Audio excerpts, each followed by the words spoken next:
Swayamprabha. Digital India. Educated India.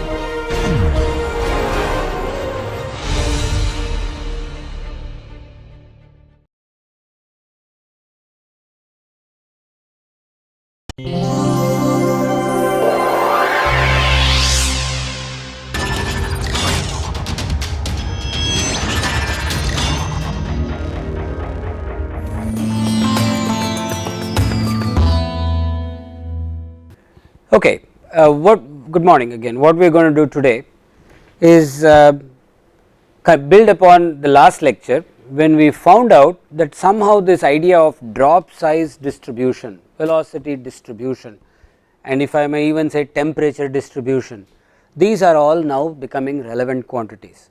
So, I need to get some mathematical framework in which I can talk of these distributions. Okay. So, we will see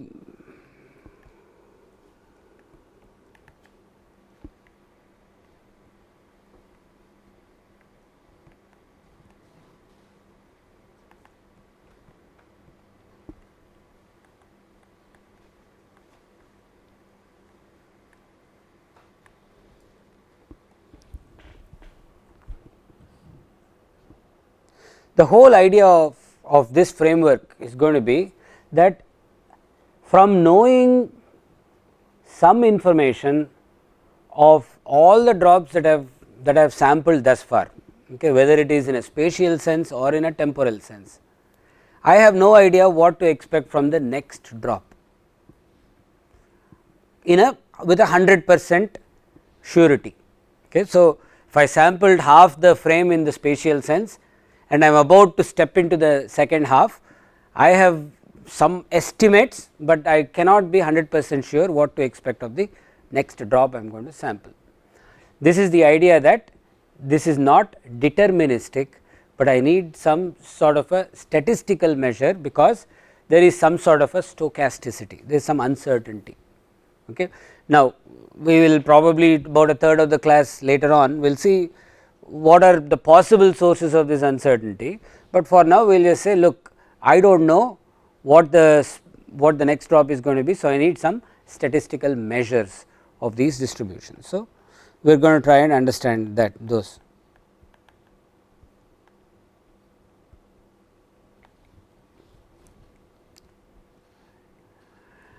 Okay. And one of the fundamental concepts we need to understand is this idea of probability.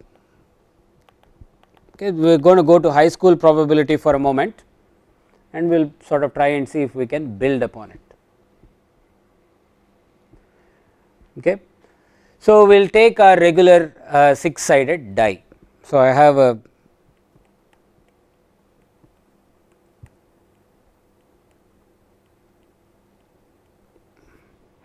six-sided die, I roll it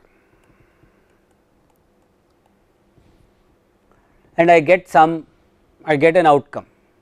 Okay. So, let us say I get these as my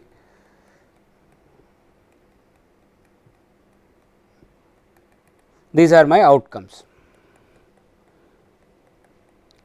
From these outcomes I can build a probability of the number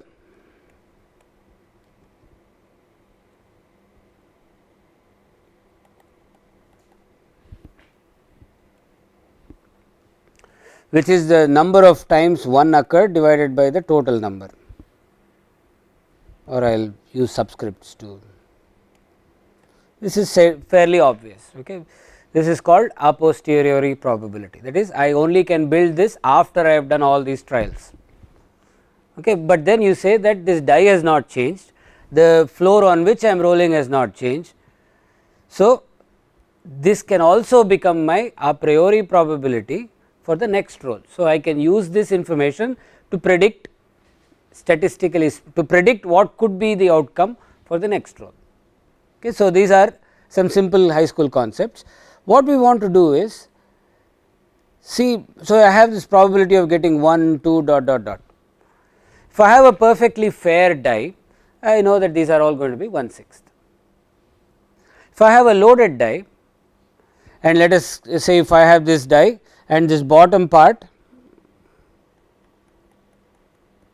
is all lead and this top part is all plastic. So, this is the case of a loaded die.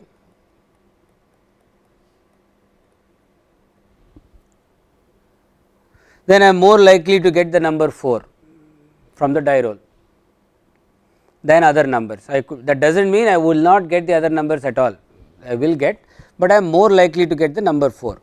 So, I can now write a probability of getting any number I want to use the subscript notation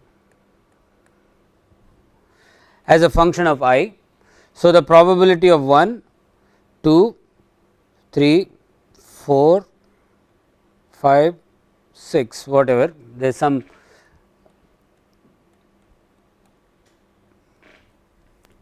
probabilities associated with each of the 6 outcomes, and the sum of all the probability has to be equal to 1.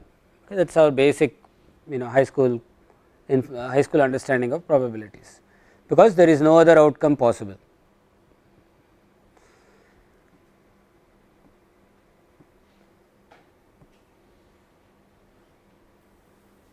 Okay. Now, if I take this 6 sided die and I make it a 20 sided die. So, I can create a 20 sided die and it has got 20 flat facets. So, every time I roll, one flat facet comes up to the top. So, I have one of 20 outcomes possible, and for every one of those, if I do a sufficiently large number of die rolls, I can build an a posteriori probability from each of the different sets of count of each of the outcomes, right. I can do this for 20 sided die. Can I do it for a 40 sided die? Sure, I roll it, one face is on top.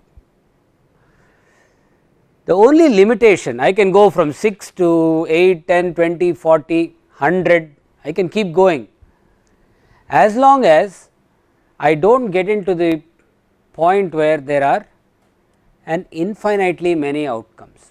So, as long as I have somehow countably many outcomes from this die roll, this theory works. So, if I say that there is only 1, 2, 3, 4 to 20,000, those are the integer outcomes possible in this experiment, in this trial. I can do, if there are 20,000 outcomes, I have to do a very large number of trials, but I can build this with some patience, I can build these probabilities of each of the outcomes, right. But if there are infinitely many outcomes, okay, now I want to talk of a case where there are infinitely many outcomes. What does this mean? So, this works, first of all, what do I mean by infinitely many? So, this works, this theory works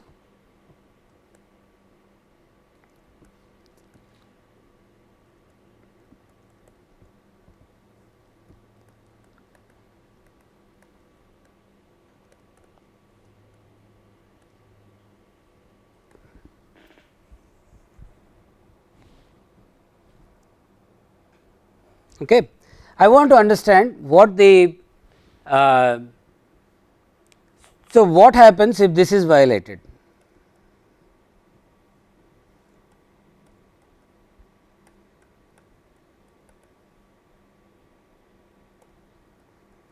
Because if I have an infinitely many outcomes, the probability of any one outcome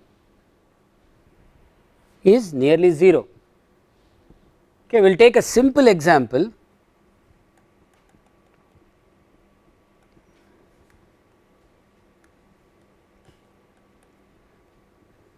Of such an outcome case. Okay, I will take a hoop.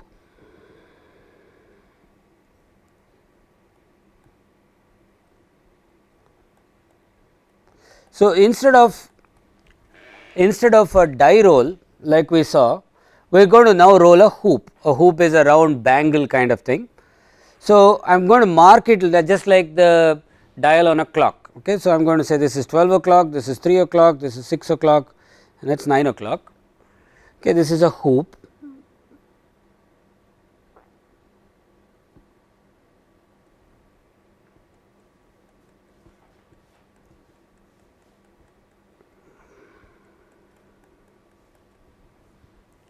Okay, I am going to roll this on a floor where the floor is soft. Okay, I need to, so in other words, if I roll a bangle, it will never come to a rest as long as the floor does not provide enough friction. Okay, just a simple understanding of how to, I need the roll to stop for me to count the outcome. Okay. So, I roll this hoop and it comes to rest. So, let us say I am very lucky, the very first outcome is where 12 o'clock is on top. Okay, and just for the sake of argument, I will mark that as my 0 degrees and count an angle phi going 0 to 2 pi. So, my outcomes are, my outcome is the point on top.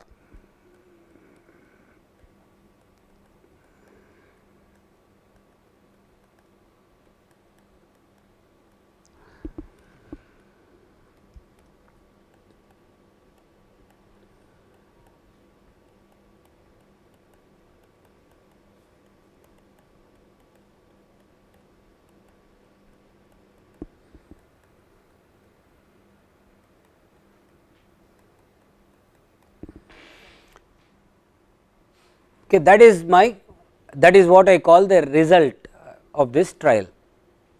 So, I roll this and let us say if the number 3 was exactly on top, then my outcome is pi by 2.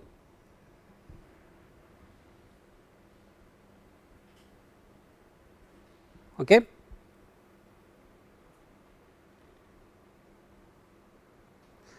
We will first just draw upon our intuition briefly before going into the theoretical aspects. If I roll this hoop 10 times, okay, I do not know the initial condition, I am just sort of randomly rolling it just like I do with a die. What is the chance that any two numbers in this would be exactly the same? Exactly the same. It is almost 0. Okay. I only have to say almost 0 because I can never say 0. But I do know I have an infinitely many outcomes because all the real numbers between 0 and 2 pi are possible choices of outcome, and between any two integers there are a set of real numbers. In this case, between the real number 0 and the real number 2 pi, there are an infinite number of real numbers. So, I have to somehow construct this same a posteriori probability for this hoop. Okay. So, let us say this bottom part of the hoop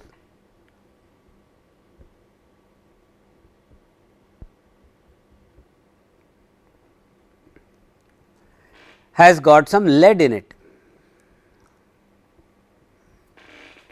So, this bottom part is lead and the top part is plastic, just like before.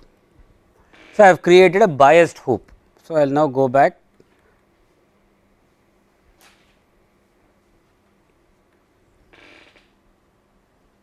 Biased hoop roll. So, every time I roll, if I know that the bottom part is got lead, then I know what to expect.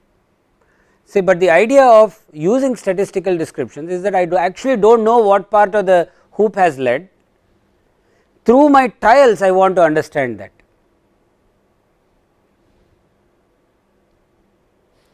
Okay. So, if I do this, I can sit and count numbers coming out from my outcomes. They will all be real numbers, irrational, some rational, a few rational, many irrational. I have to, if I have a way of actually counting the angular position, I will get as many numbers as the trials I do, and chance of any two numbers being the same in a finite set is almost 0. So, how do I construct my a posteriori probability, or for that matter some information about what the hoop is made of? Ultimately, that is what we are after. Okay. So, what do I do here? So, I create this list and then I have to go to this histograms. So, I am going to say, instead of assuming that every individual real number outcome is the same, I am going to go through a process called binning.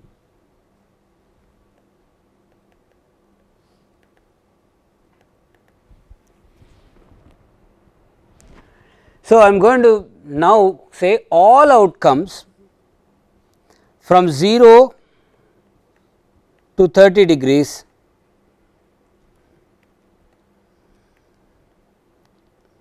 are alike. So, I am going to not distinguish between 29.9 and even 13, I am going to put all of them in one bin. Now, I can do a count, because even if two outcomes are not exactly the same, since I have sort of created this similarity between outcomes, I can put them in the same bin. Moment I put them in the same bin, they are all the same, I just need a count. Okay. So, this process I can they are alike. So, once I do this, I create this bin in this outcome.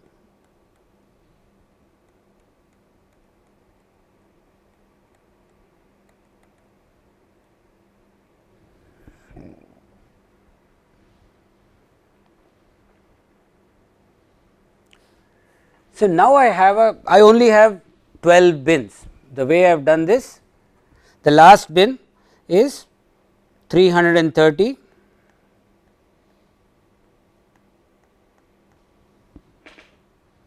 this is my last bin.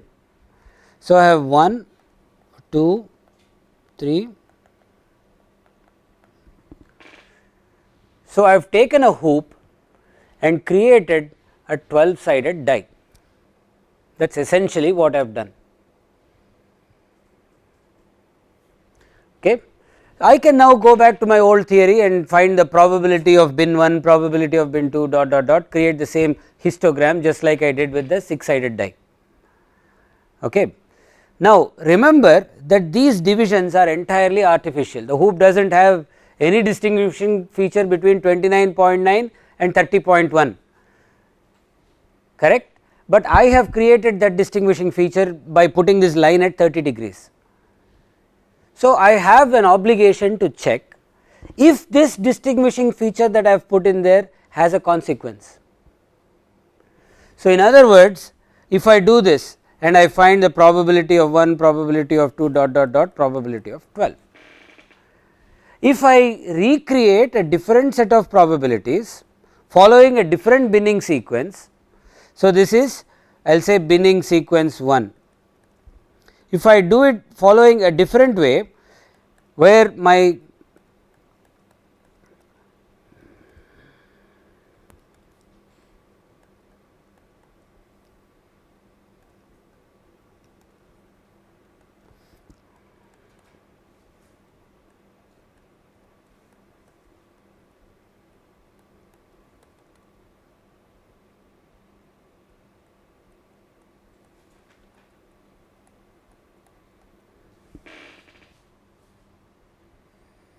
this will be the 36th bin, right.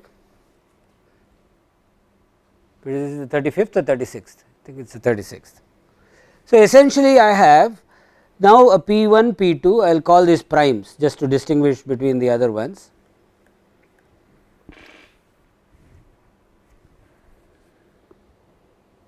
I have these 36 P primes, it is the same exact data set. So, let us say I did this die roll 20,000 times, my biased hoop roll 20,000 times, and I got 20,000 real numbers, and I did binning in one way in the first part, binning in another way in the second part, the histograms will look completely different, right. But clearly it is the same data set, I have to convey the same statistical information in both. How do I do this? Okay. In order to make an equivalence between these two, I have to define what is called a probability density.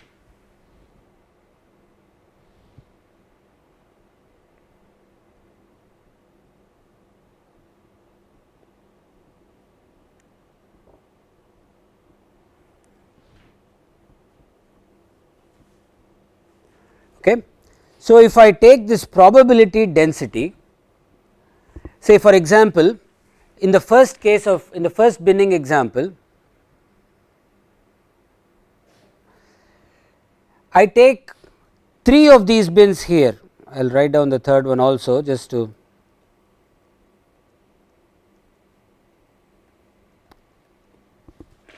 three bins in case 2 map to one bin in case 1.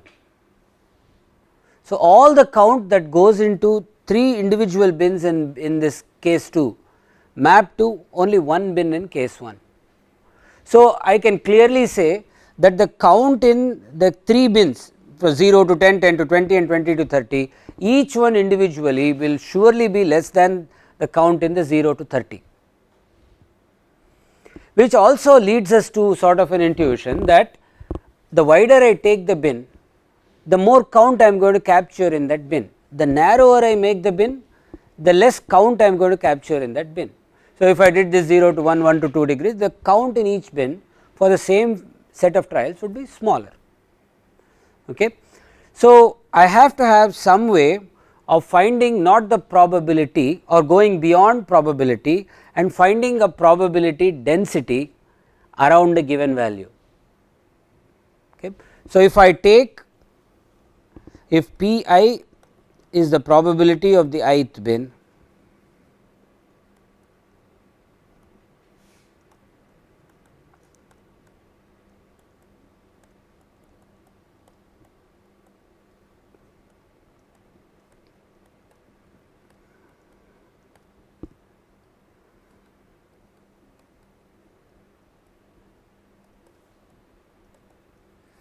probability of finding an outcome in the ith bin. Okay.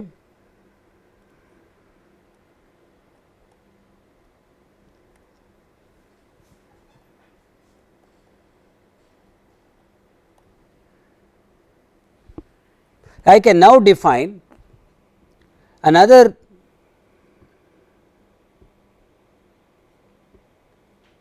f I, which is given by this P I divided by delta x I.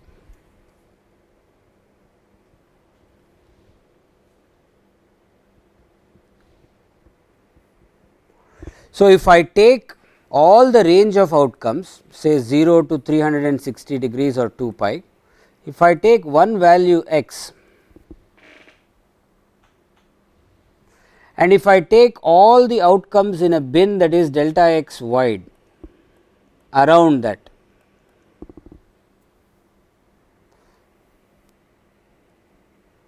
so this is the probability of finding an outcome in this delta x width.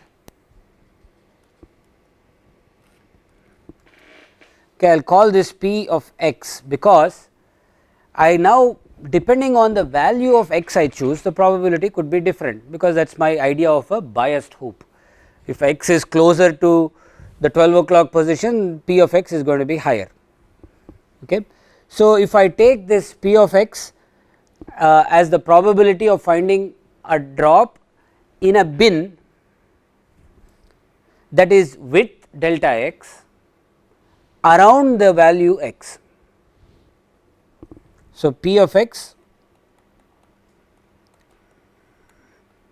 So, just to finish the discussion here, f of I is what we will call, is what leads us to the idea of a probability density. So, rigorously we will define, we will talk of what it is. P of x is the probability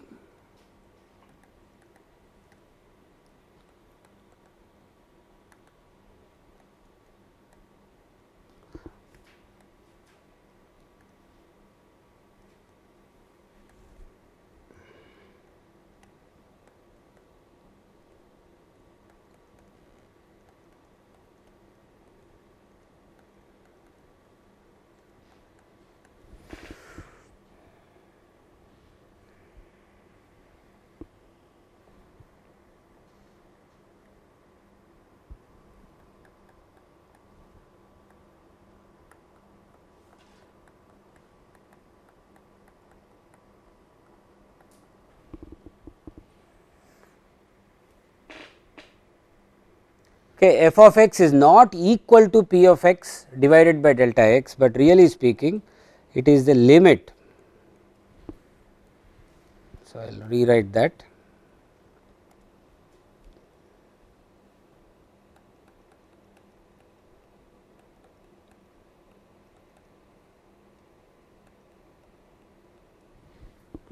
So, as I come closer and closer and closer to that point x, the value of the probability of finding an outcome in x minus delta x by 2 to x plus delta x by 2 becomes smaller and smaller, actual probability, and the width itself is becoming smaller, but the limit is a finite value. That limit is what we will define as our probability density. So, the idea, you have to sort of understand this idea of density. It is like I know the probability of any one number is 0, but how dense is the outcome distribution around that point, that is all I care about. So, if I go back to this f of x, now f of x has units of probability, has no units. This is a point that you have to understand. F of x has units which is the same as per radian or per degree. You look at what is in the denominator, I should not say delta x with a, it has units of x basically in the denominator. So, for the case of a biased hoop roll, the probability density has units of per radian or per degree, depending on what we choose to plot as the independent coordinate. So, per degree, this is the density of outcomes possible. So, let us find some simple argument. So, if I say I will rewrite what I wrote here, I will rewrite this statement in a more correct way.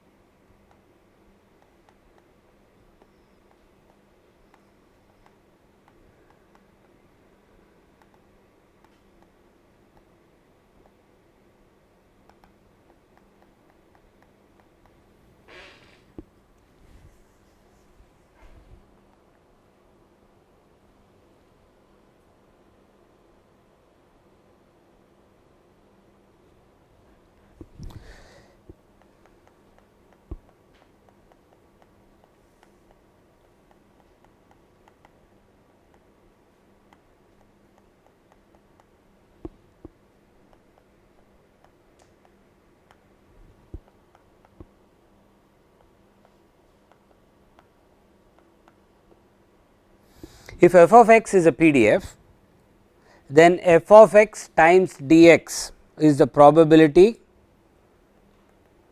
of finding an outcome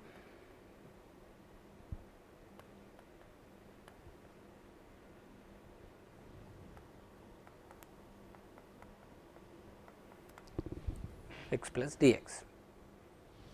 Okay, so, in an infinitesimal neighborhood around the value x or near the value x, you look at how many outcomes or what is the probability of outcomes that you have. So, essentially let us draw this in a graphical sense.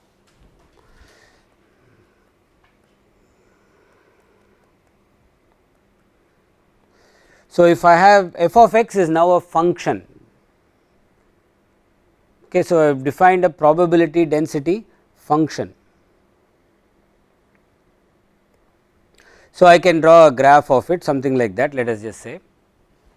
Then at some value x,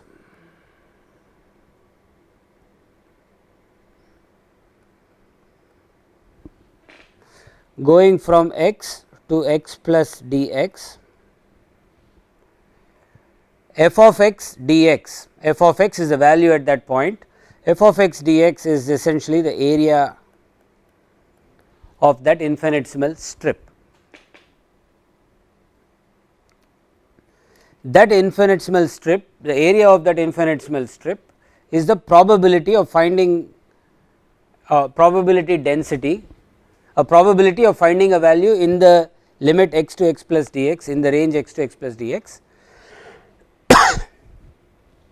Likewise, you can see that the probability of the same width here would be higher.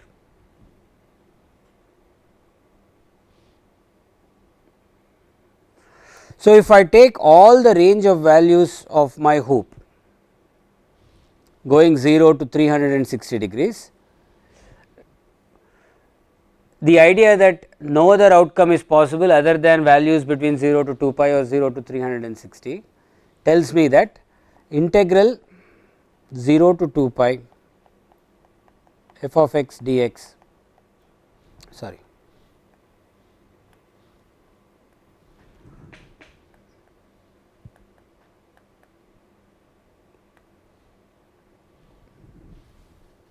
whatever is my probability density function f of x dx is a probability in a thin strip, and that integral of that f of x the summation over all the areas of these thin strips, which is what we call integral, going from 0 to 2 pi has to be equal to 1. That tells me, that is just simply coming from the criteria that no other outcome is possible other than values between 0 to 2 pi. Okay. So, let us see how we can use this, and let us apply this information to, first let us continue our hoop discussion and we will finish it. So, let us say I know it is a biased hoop around 12 o'clock, I am seeing like more values come up near 12 o'clock. So, I postulate a model. Okay, so, I have not yet done all these experiments, I have done like 10 experiments, found that 12 o'clock is coming up or points near 12 o'clock is coming up more often than the points near 6 o'clock, I jump to a model. Okay, so, I say f of x is of the form 2 plus cos x.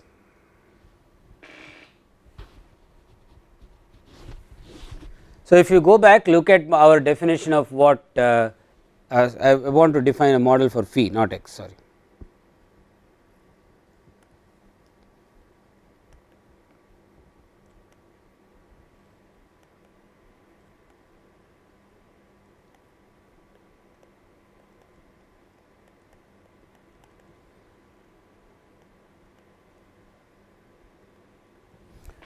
Where did I come up with this function 2 plus cosine phi? That is because if I draw the graph of 2 plus cosine phi, instead of using this f, I am going to use this function, I will call this function g just for the sake of differentiating it from f, which I will use later on.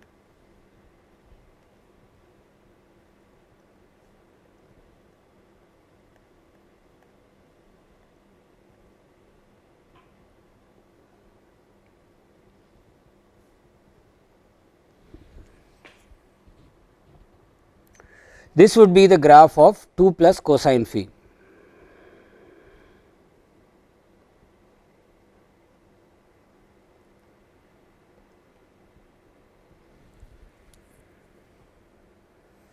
So, at least graphically it captures the idea that phi values near 0, which is also the same as near 2 pi, are more probable than phi values near pi.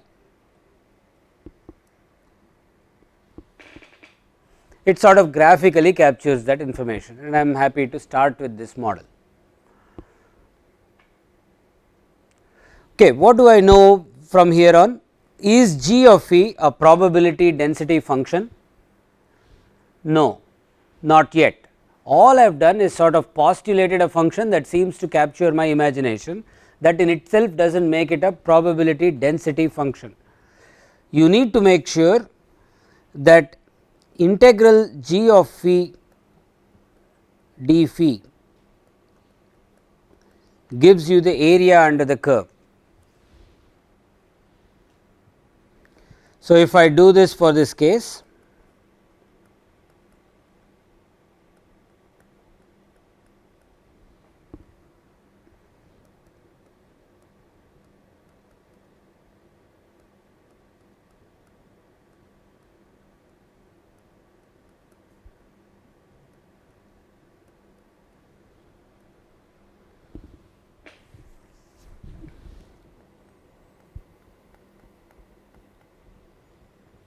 the integral of cosine phi is sine, but the limits are 0 to 2 pi.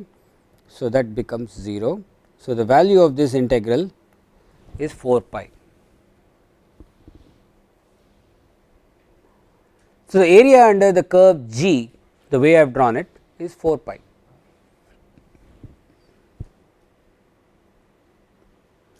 So, if I now define a new function f of phi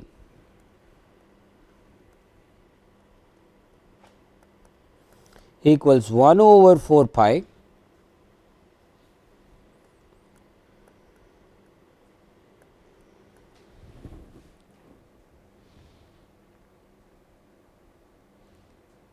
Now, this is a PDF. This qualifies to be called a probability density function, because the area under the curve in the range of values expected is actually equal to 1. So, if I create a plot of this,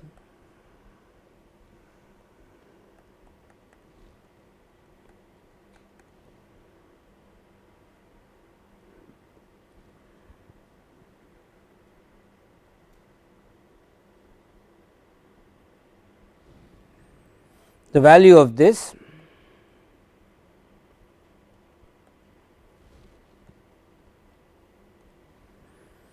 is 2 over 4 pi, and that would be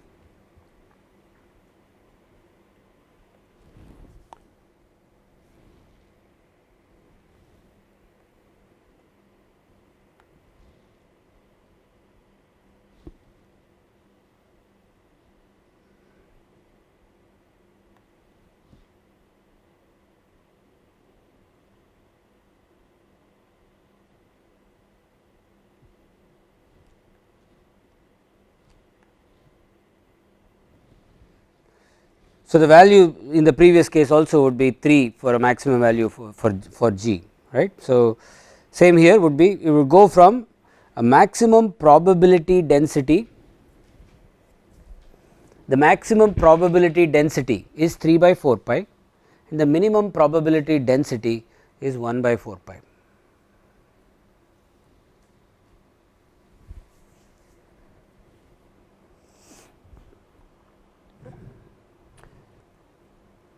Okay, this is the case of a biased hoop. So, if I had a perfectly fair hoop where all outcomes are possible, you can see that the area under that curve would have to be equal to, so area of the curve going from 0 to 2 pi of some constant value has to be equal to 1. For that to be the case, the constant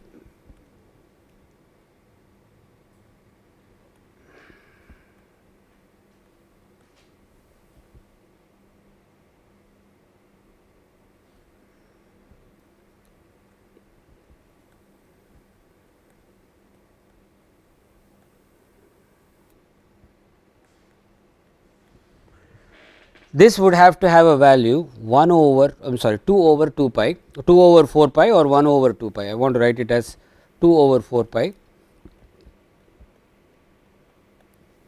or 1 over 2 pi.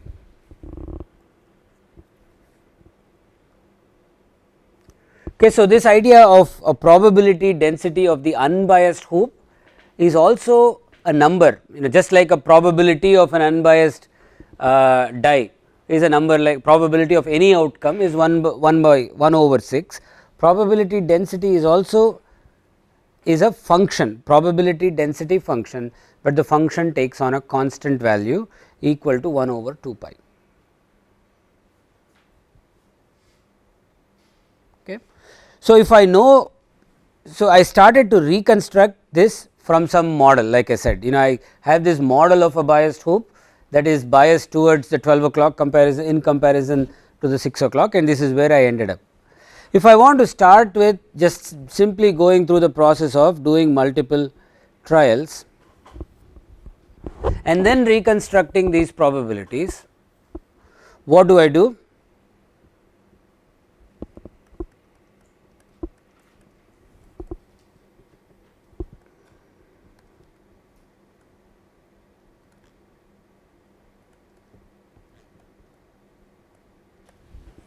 If I take to the experimental route and say I have done this trial like 30,000, 20,000 times, a large number of times, I have rolled this hoop over and over and over again, noted the real number that showed up on top. Okay. So, if I take that list of real numbers, go through the binning process and create an f of xi. So, the first thing is to take using the old terminology, find a gi which is equal to pi divided by delta xi. So, I take all the outcomes,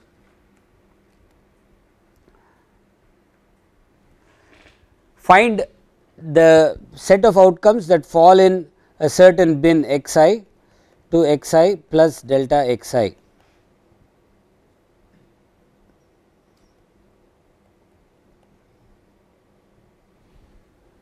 This is just the count. So, this is Ni. Ni is the number of outcomes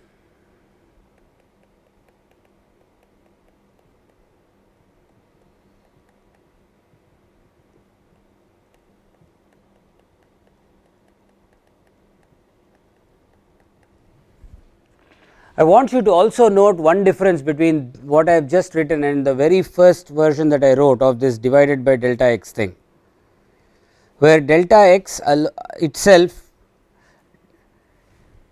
can have a subscript I. In other words, I can now have the ith bin here be of 1 delta x and the xi xj to xj plus delta xj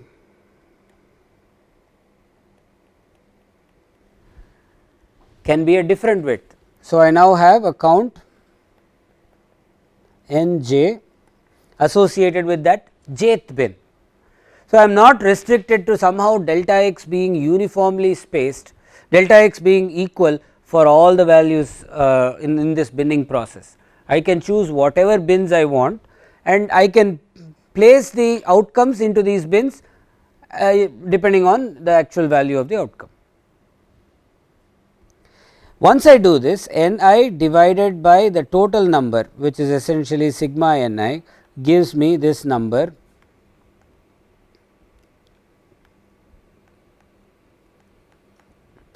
Pi. So, Pi is the probability of outcome in the ith bin.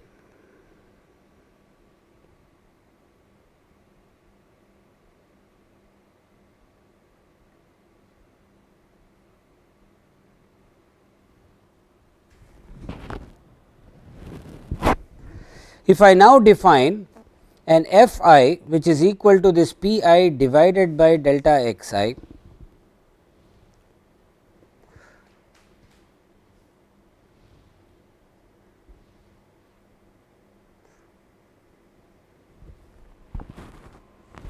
this automatically gives me a PDF of xi, PDF at xi. So, it is like a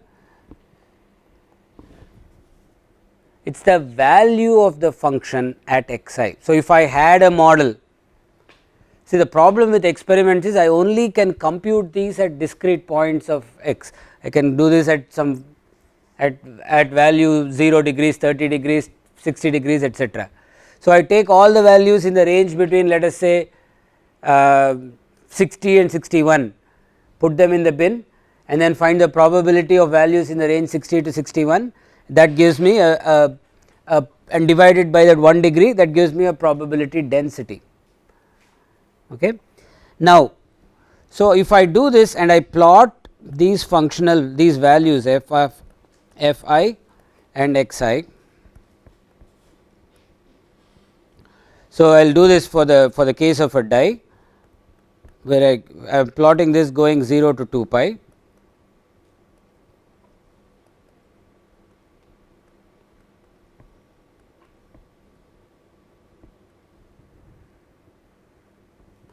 Let us say if I do this with 9 different bins, these are the 9 values I get.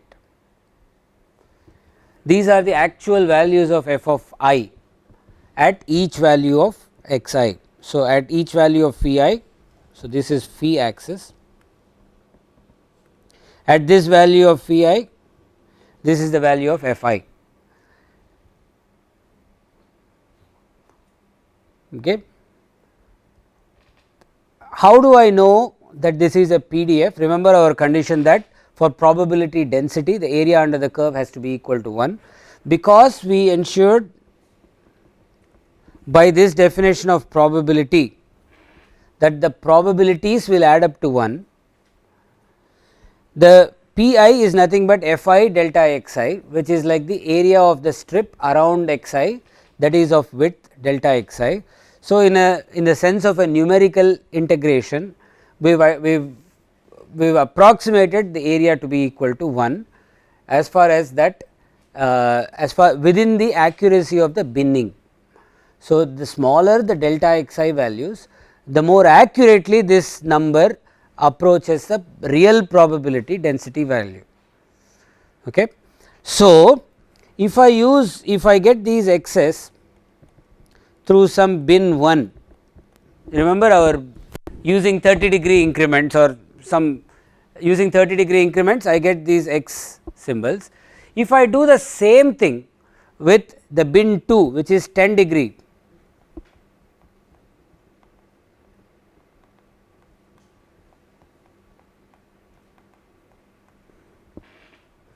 and if I do that and plot circles, my expectation is that the circles would fall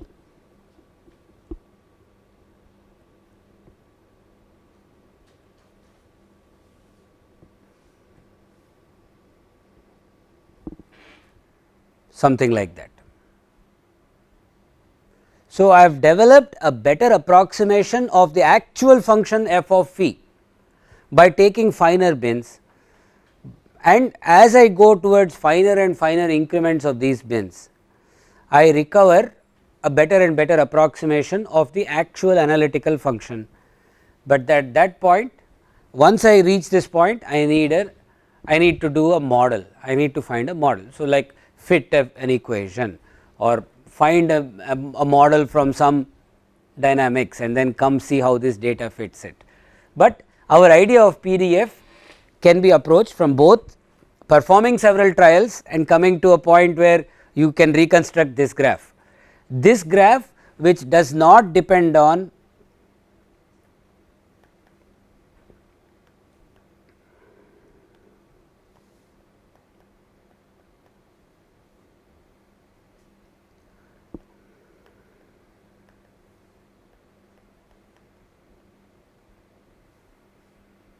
this is the key thing. Remember, that was the point, that was the problem we tried to solve.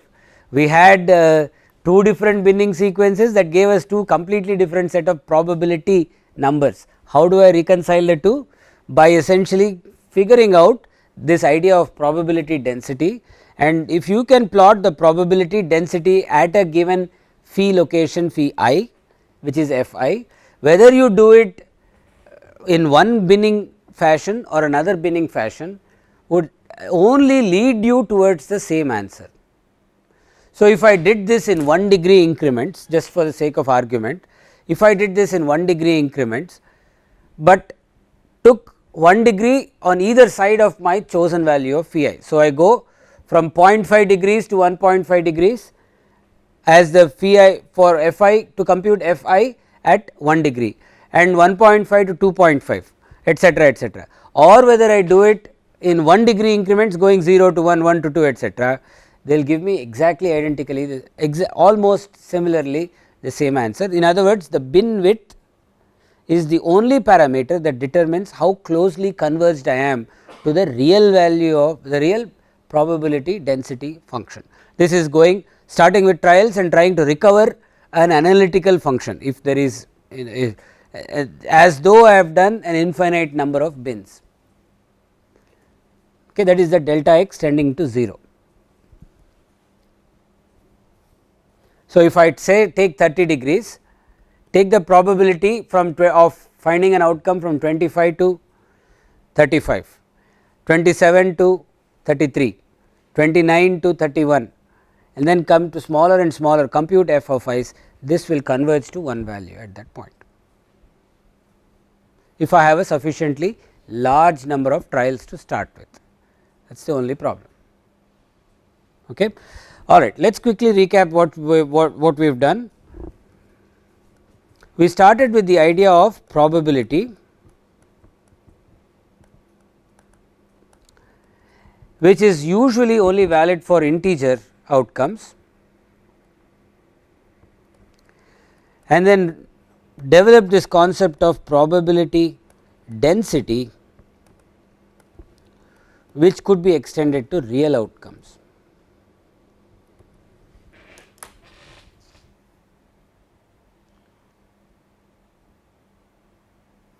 Okay. So, if I go back to the spray, are my drops on an integer axis or a real axis? If I ask the question, clearly the answer is they are certainly not on integer axis, which means I only have to assume that there are an infinitely many outcomes. Therefore, we have to go to PDFs. Therefore, we need to understand this basic mathematical framework. Okay. Thank you.